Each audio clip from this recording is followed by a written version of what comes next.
So how did you get your nickname, the BabyFace Assassin?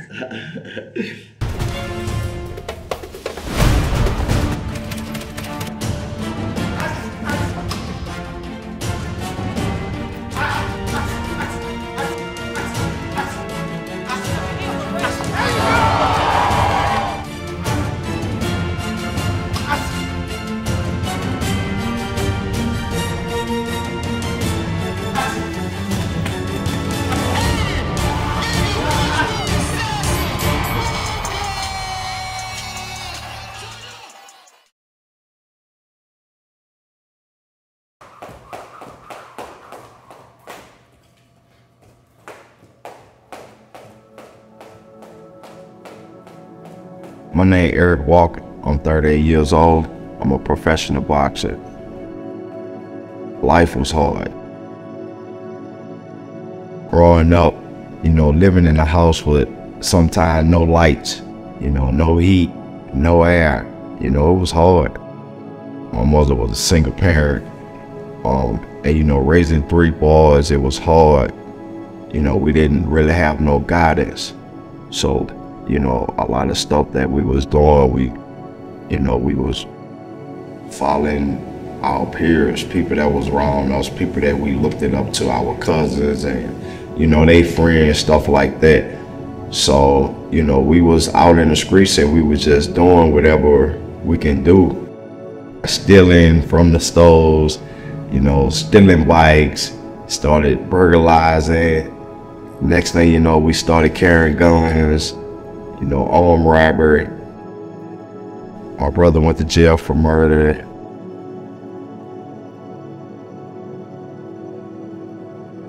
And I ended up going to jail for armed robbery.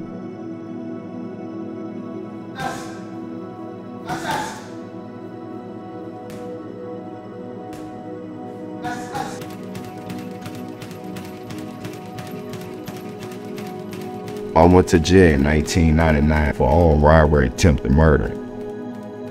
Well, during that period of my life, my brother was already in jail for murder. So it was like, I was lost. I was fighting a lot at DCI, just fighting inmates and different offenders that was incarcerated with me. And one day a guy told me, he was like, man, you need to take your anger to the ring and start boxing. After I turned 18 years old, I chose, I wanted to go ask one of the head trainers at the time. His name was Preston George. And I told him that I want to box. And he started coming out there. He put me in my boxing stance, showed me my boxing stance, gave me a jab. As I trained and did what I was supposed to do, he came out every day and showed me something. Every week he came and showed me something. And then he decided, well, I'm gonna put you on the team because it seemed like you for real. And I started going to the gym every day, and I just fell in love with him. Go back. Jab. Go back. Jab. Come forward. Front leg first. Go back. 1, 2. So it depends on the person and the fighter. It's how dedicated they is and how bad they want it. Yeah. Because I can come up in here and I can teach you all day, but you can leave here and forget totally about what we done learned. But when you come back here, we have to start back over to what I just taught you a week ago. Yeah. But if I can train you today and you come back next week and you've been practicing what you're doing, even though if you mess it up, I can always straighten it up. But it can show me that you try to build your style. I can't create that style for you. You have to create it yourself. And I just add on to it. I can just fix the miscellaneous stuff like holding your hands up, or stepping wrong, or punching low, or punching high, not bending your knees or something like that. That's basic boxing. Everything else is a science. Boxing is a science. You have to paint that picture yourself. That's just what it is. Each institution used to host a boxing match 2 times a year. So we used to travel like every month. We'll leave the prison to go to the other prison and to compete. I had the opportunity to fight this guy named James Wells, his nickname Monroe. At the time when I fought him, they was actually waiting on him to make parole so they could help him get out of prison to, you know, help him to become a professional boxer. When I beat him 2 times back to back, them 2 wins with him, it made me realize, like, hey man, you can go home and box. Like, you can take this brother thing what you actually like. And from that point on, I took off. I realized, like, man, this is what I want to do. One of my good friends, Brad Solomon, he was on a boxing team with me. He was able to come home in 2004. And when he came home, he was fighting Golden Gloves and, you know, going to the regions and all the tournaments and stuff they had around the world. In 2010, I can remember me sitting on my bed, and one of the guys that came to me and told me that he was actually on TV fighting. And I actually seen it for myself. So when I seen that, I was like, man, I gotta go home and do it. I stayed motivated through my mother, you know, when my mother come and see me a lot and just being there for me.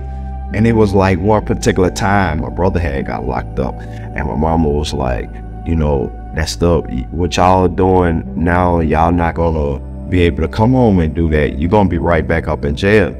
And it was like me just being there and being there for a long time, and I was like, man, I was ready to come home, and I was already thinking at the time, like, man, I can't come back to jail. And when we actually was sitting down and my brother being locked up on lockdown, and me and my mom was sitting there talking, she was mad because it was like she had to come see me for an hour and they go see him for an hour, but she actually had to like go through the institution in the van, and she didn't like that. So it was like, I remember that moment right there at the time in my life when I was in jail, and I was like, man, I gotta get myself right, you know, I gotta start changing my life, and I gotta be more careful of the decisions I make. From that point on, I was like praying a lot just to, you know, for me to just change my way of thinking. I feel like boxing saved me because, you know, I didn't have no structure, nothing like in my life. But through boxing, I was able to get that structure, you know, and know that, you know, I can't continue to be the way I was or leave out of prison the way I came in. You know, through prison, I learned a lot in jail. You know, I became a man in jail. I went there as a little boy and I left as a man. And I feel like if it wasn't for that, I'll probably be doing the same thing or leading somebody down the wrong road. Guys like actually telling me that, man, whenever you get home, you know, whenever we get home, I want to come and watch you fight and stuff like that. I want to be able to sit in the stands, or I want to be able to tell my family that I know you, you know, so stuff like that, it motivated me.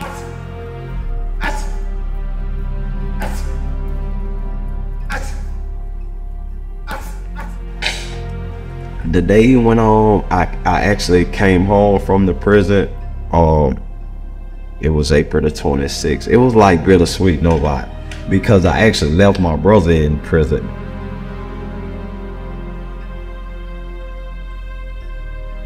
And he was able to walk me like to the gate to where I got in the van and went to the front, and my mother and my auntie was waiting on me. Man, it was like stress off my shoulder.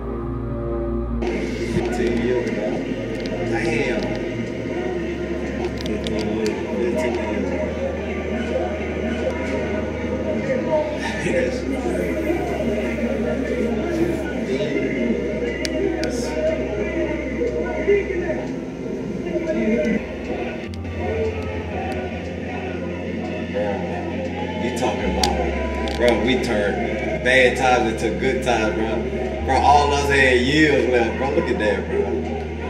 You wouldn't even know it, bro. You'd think that's a little amateur team, bro. Get ready. Everybody had time. Everybody had time. God, that's crazy, yo. That's the OG, boy. All my people came there with shirts and shit. I got up in the ring, me and Dusty was doing it. Remember that Soldier Boy? That Soldier Boy was out there. Damn, I remember this, bro. Trying to put the final nail in the car. Look.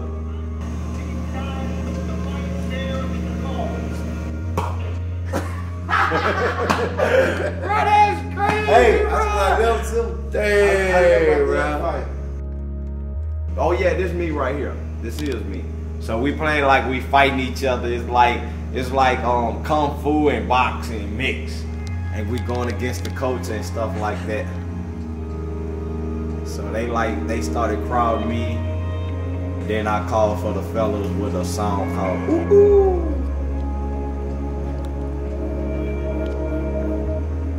Going slow motion now.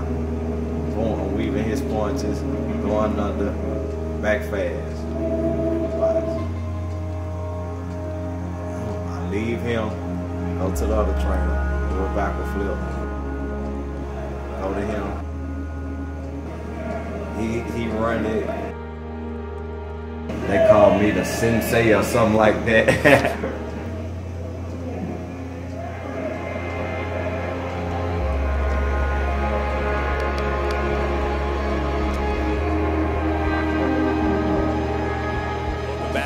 Everyone to the Palms Casino and Resort.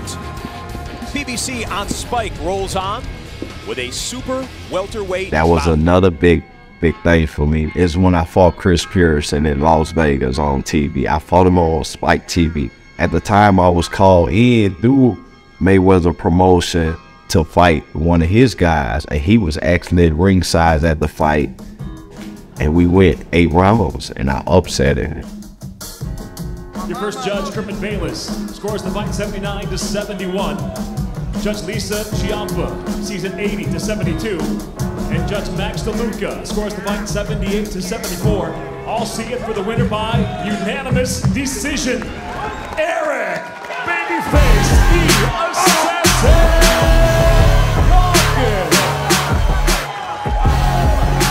A man who spent 13 years in prison came out very active in his pro career, undefeated.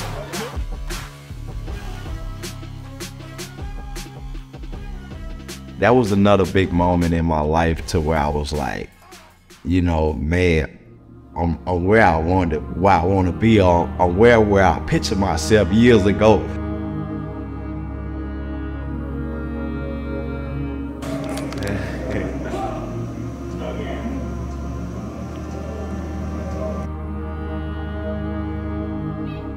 Let me see you jump off.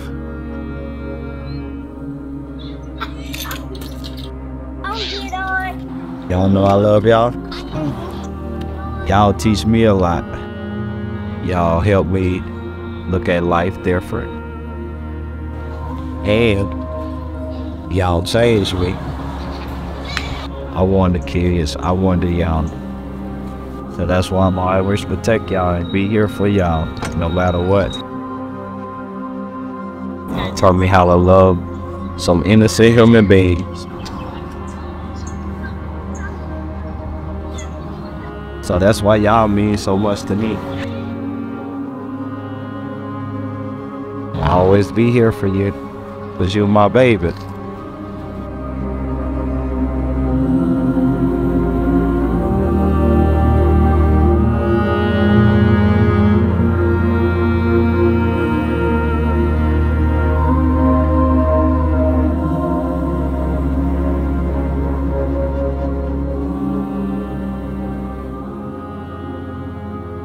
The mind is everything to me. If you don't have a strong mind, you're not going to survive in nothing that you do in life. I think that's what got me through in life, like me having the willpower to want to do better. You can make the bad decision, but the bad decision I have you years from now, wishing you made the right decision. So right now, it's about the decisions that you make. Your friends can also lead you down the wrong road. So you have to be careful who you hang with. You got to be careful who you look up to, you know, because sometimes it may be the people that we look up to or we follow that lead us down the wrong road.